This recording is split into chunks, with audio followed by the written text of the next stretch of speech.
입니다. 하나님 말씀은 예레미야 11장 1절에서 5절 말씀까지입니다. 여호와께로부터 예레미야에게 임한 말씀이라. 이르시되 너희는 이 언약의 말을 듣고 유다인과 예루살렘 주민에게 말하라.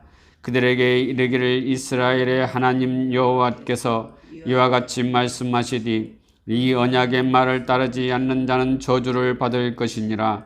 이 언약은 내가 너희 조상들을 쇠풀무 애굽 땅에서 이끌어내던 날에 그들에게 명령한 것이라. 곧 내가 이르기를 너희는 내 목소리를 순종하고 나의 모든 명령을 따라 행하라. 그리하면 너희는 내 백성이 되겠고 나는 너희의 하나님이 되리라. 내가 또 너희 조상들에게 한 맹세는 그들에게 젖과 꿀이 흐르는 땅을 주리라. 한 언약을 이루리라 한 것인데 오늘이 그것을 증언하느니라 하라 하시기로 내가 대답하여 이르되 아멘 여호와여 하였노라. 아멘.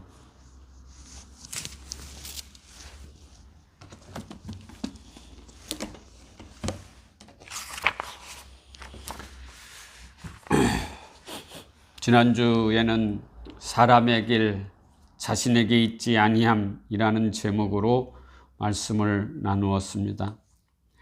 지난주 본문 23절에 여호와여 내가 알거니와 사람의 길이 자신에게 있지 아니하니 걸음을 지도함이 걷는 자에게 있지 아니하니이다. 이 말씀처럼 나라의 흥망성쇠나 개인의 길은 다 하나님께 있다는 것입니다. 그러기에 말씀처럼 사람의 길이 자신에게 있지 않고 우리가 걸어가는 그 길도 걷는 자에게 있지 않다고 분명하게 말씀하고 있는 것입니다. 시편 23편 23절에 여호와께서 사람의 걸음을 정하시고 그의 길을 기뻐하시나니, 잠언 20장 24절에 사람의 걸음은 여호와로 말미암나니 사람이 어찌 자기의 길을 알 수 있으랴. 이처럼 모든 길은 하나님께서 정하시고 걸어가게 하신다는 것을 저와 여러분들은 깨달으시기를 바란다고 지난주에 말씀을 나누었습니다. 그리고 우리가 걸어가는 인생의 길이 인간에게 있지 않다면 그 사실을 알고 있는 성도들은 어떠한 삶을 살아가야 한다고 하였습니까? 첫째는 하나님의 선하신 섭리를 신뢰해야 한다고 하였습니다. 두 번째는 먼저 하나님 나라를 구하는 삶이어야 한다고 하였지요. 그리고 세 번째는 범사에 감사하는 삶을 살아야 한다고 하였습니다. 우리의 인생을 인도하시고 섭리하시는 분이 하나님이라는 것을 안다면 우리는 당연히 하나님께 감사하는 삶을 살아야 한다는 것이지요. 감사하는 삶이 최고의 삶인 것이고 하나님께서 기뻐하시는 삶이기에 우리는 당연히 감사한 삶을 누려야 한다고 하였습니다. 그러므로 하나님께서 우리의 인생길에 그 걸음이 우리에게 있지 않다는 것을 깨달아서 모든 삶을 하나님께 맡기는 삶을 살아야 한다는 것이 지난주의 말씀이었습니다. 오늘은 하나님께서 이스라엘 백성에게, 아니 지금 우리에게 언약을 하시는 핵심 내용에 대해서 말씀을 나누겠습니다.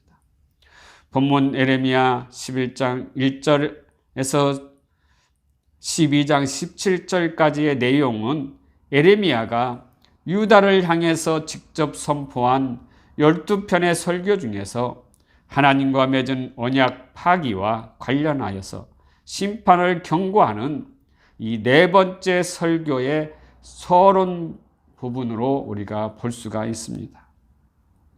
그 중에서 오늘 본문은 예레미야 11장 1절에서 5절 내용은 하나님께서 예레미야로 하여금 유다 백성들에게 과거 하나님과 이스라엘 민족 간에 맺은 언약의 핵심 내용을 선포하게 하여서 그들로 하여금 언약의 내용을 다시 한번 상기하는 말씀인 것입니다.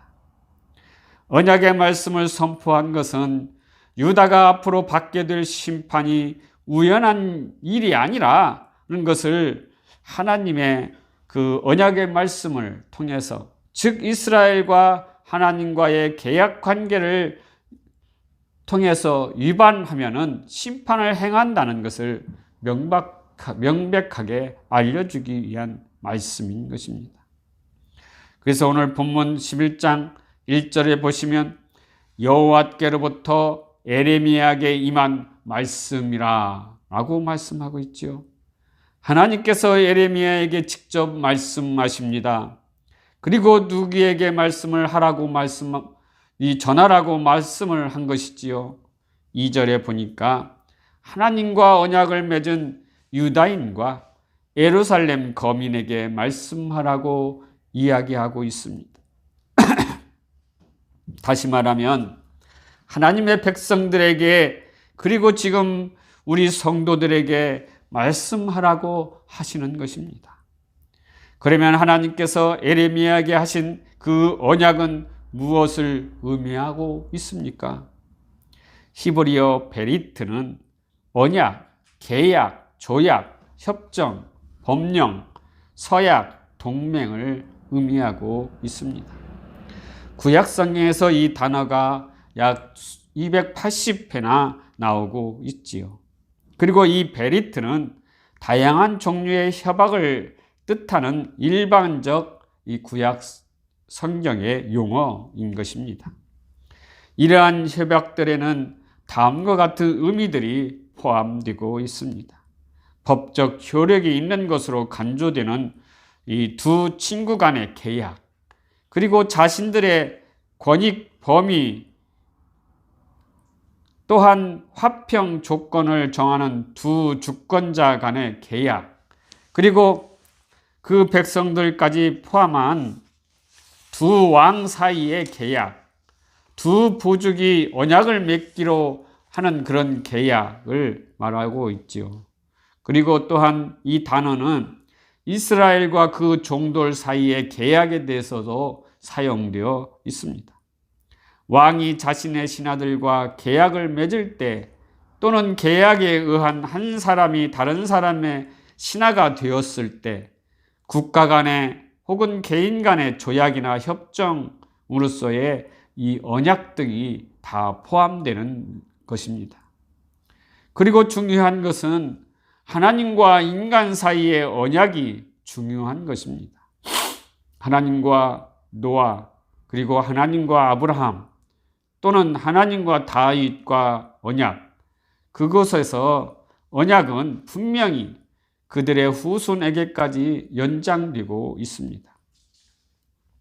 이것은 다 이스라엘과 하나님과의 언약의 관계를 말씀하고 있는 것이죠. 그러나 에레미야 50장 5절에 보면은 그들이 그 얼굴을 시온으로 향하여 그 길을 물으며 말하기를 너희는 오라, 잊을 수 없는 영원한 언약으로 여호와와 연합하리라 하리라. 이 말씀에서 나오는 언약도 이스라엘과 그들의 하나님과의 언약으로 우리는 볼 수가 있는 것입니다. 그러면 하나님께서 어떤 언약의 말씀을 하라고 그 에레미야에게 말씀하였는가요? 오늘 본문을 통해서 보면은 첫 번째, 언약의 말을 따르지 않는 자는 저주를 받는다고 말씀하고 있습니다. 이 말씀에서 저주를 받다라는 히브리어 아라르라고 하는데, 기본적인 의미로 이 마력으로 제지하다, 그리고 주문으로 묶다라는 의미를 가지고 있습니다. 따라서 이 단어는 멀리하다, 가까이 못 오게 하다, 금지하다라는 의미로도 사용되고 있는 것입니다.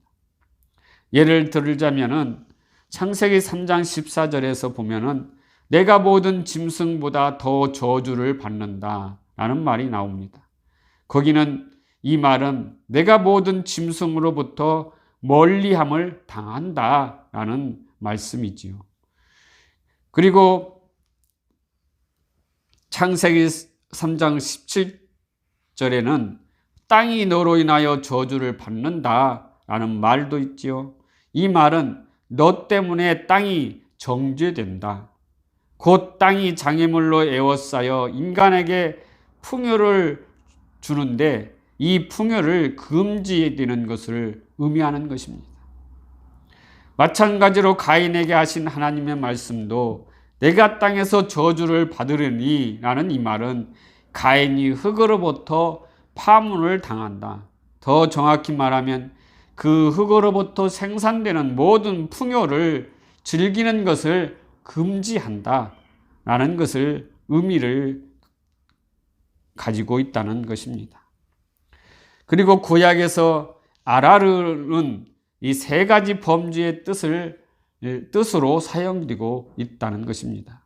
첫 번째는 심판에 대한 선언의 의미입니다.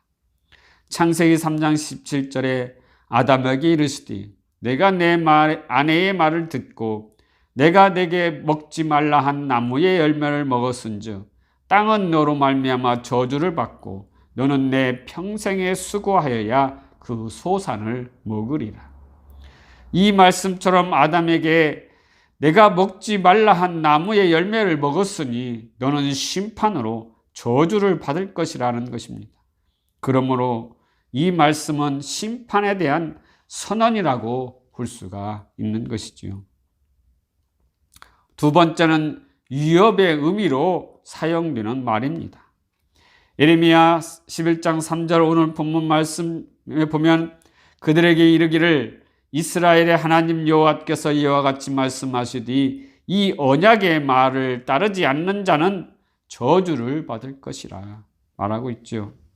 이 말씀처럼 내 말을 따르지 않는다면 너는 저주를 받으리라 하는 위협적인 말씀을 하고 있는 것입니다.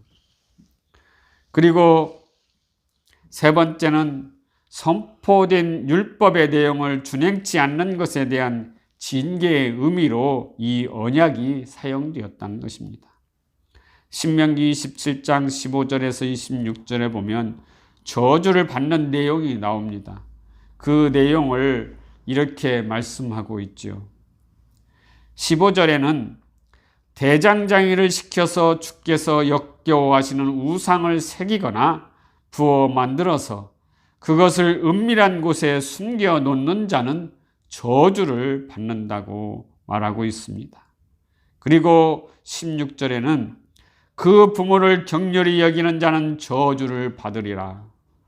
17절에는 그의 이웃의 경계표를 옮기는 자는 저주를 받으리라.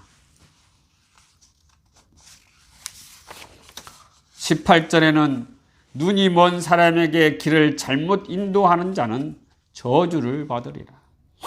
19절에는 나그네와 고아와 과부의 재판을 공정하게 않는 자는 저주를 받을 것이다.